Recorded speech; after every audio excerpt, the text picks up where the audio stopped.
Great morning, everyone. So I'm Teacher Ami from San Luis, Batangas, Teacher 3 and Mathematics 7 teacher. This week we will discuss about real numbers. Real numbers, Math 7, Week 7, first quarter. So our learning competencies illustrates the different subsets of real numbers. Arrange real numbers in increasing or decreasing order and on a number line. In our learning task number 1, answer the following questions. Answers only. Number 1, what is the smallest number that you know? Do you think it is really the smallest number? What does 0 stand for? When you subtract 8 from 10, what is the difference? How about if you subtract 10 from 8? Is there an answer? Are fractions considered as integers? Do you know fractions? Give some examples. So answers only for learning task number 1. The real number system, we have rational numbers and irrational numbers. And rational numbers have integers, have whole numbers, and natural numbers. Now, let us define what natural or counting numbers is. These are the numbers that we use in counting 1, 2, 3, 4, 5, 6, ellipsis, etc. Infinity, walang katapusan. Whole numbers, these are the numbers consisting of the set counting numbers and 0, 0, 1, 2, 3, 4, 5, etc. And integers, the set of natural numbers commonly called the positive integers, their opposites and 0. So, between the positive and negative numbers is 0, and that is integers. Okay, real numbers. These are the real numbers. Rational and irrational numbers together are called real numbers. Rational numbers, these are numbers that cannot be expressed as a quotient A divided by B or A over B of two integers provided that B is not equal to 0. So fraction is also a rational number. So these are some examples of rational numbers. Ito yung fraction, decimal, zero, negative number, negative fraction, mixed fraction, and square root of a number. So, these are some examples of real numbers, rational numbers. Now, in irrational numbers, are numbers that cannot express as a quotient of two integers. And it includes the non-terminating and non-repeating decimals. Their exact values cannot be expressed as either terminating or repeating decimals. So numbers whose roots cannot be extracted are not the only irrational numbers.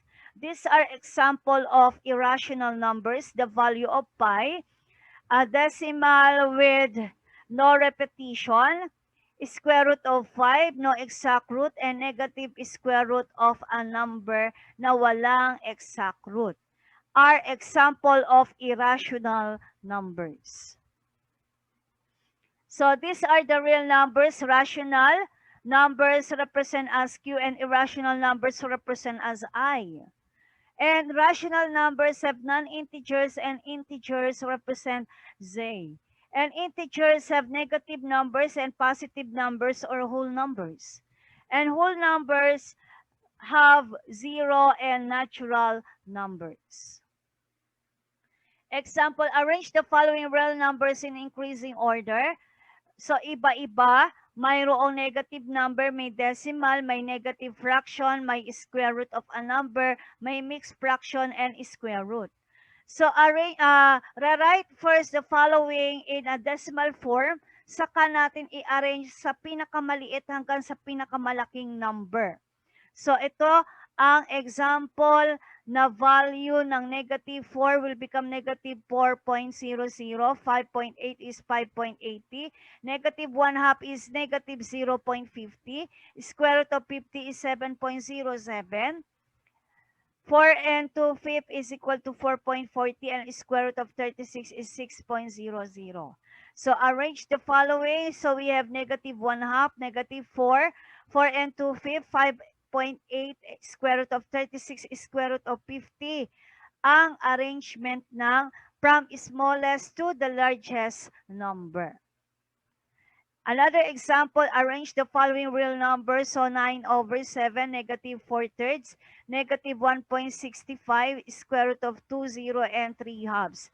Again, atin uli siyang i-rewrite in a decimal form para ma-arrange natin from largest number naman to smallest number. So, ang pinakamalaki dito ay 9 over 7. Then, ang sumunod ay 1.50 followed by 1.41 square root of 2. Then, sunod ay negative 4 thirds which is negative 1 and 0.33. Panghuli ang 1.65. Example number 3, 4 students divide the pizza that they bought after class. So, a whole, i-divide sa 4 is equal to 1/4. One-fourth each member will receive one part of a whole pizza which has been divided into 4. In an election for classroom officers, 11 students declared as winners. So it means 11 students are 11 officers out of 60 students in the class. Using the representation or part of officers to the whole class using real numbers. So our answer is 11 out over 60 since 11 out of 60 students are the class officers.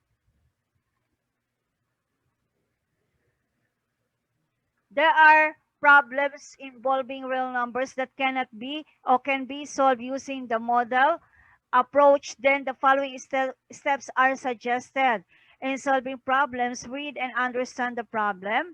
Number 2, draw a sketch to visualize the problem. Number 3, identify the operations that we will use.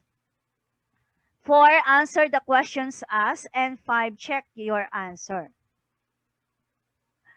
Example 5 or problem example, how to solve. There are 60 students in a class, 3/5 of them are girls. How many girls are there and how many boys? Given 60 students, 3/5 are girls. Paano kukuhanan natin ang 5?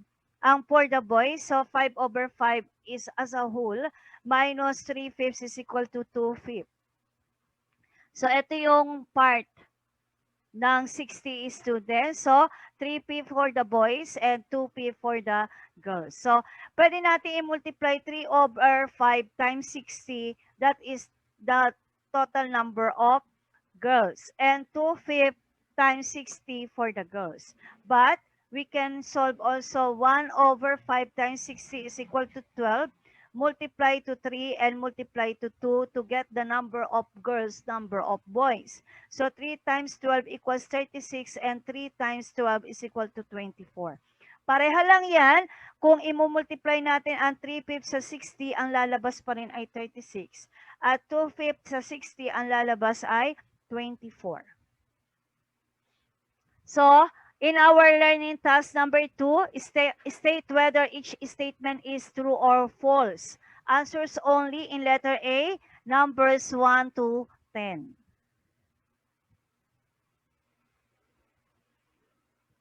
Intindihin mabuti, basahin mabuti ang bawat statement bago sagutan ito ng true or false.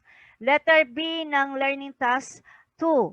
Arrange each set of real numbers in increasing. So, from smallest number to the biggest or to the largest number. So, kailangan pare-pareha silang natural numbers or in decimal form. Kung iba-ibang number, kung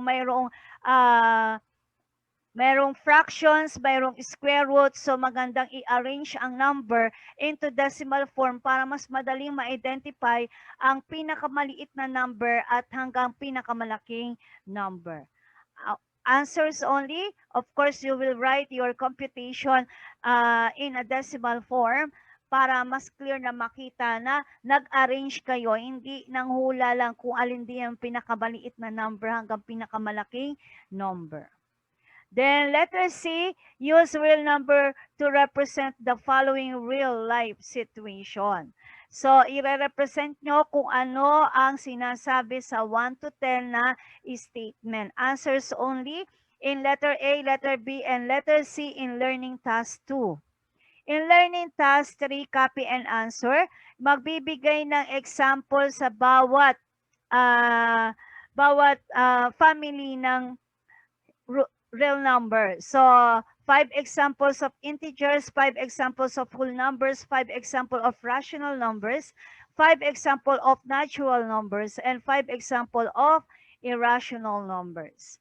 And another in learning task 5, learning task 3, problems numbers 1 to 5, you will write the given, your solution, of course, your operation and your solution, and box your answer in numbers 1 to 5. I hope clear po kung ano po ang gagawin sa ating mga learning task number 1, number 2, and number 3.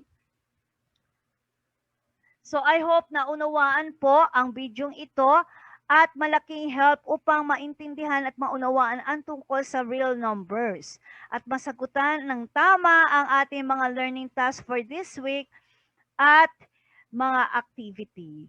So thank you for your time. Thank you for watching. Keep safe everyone. Happy learning. God bless.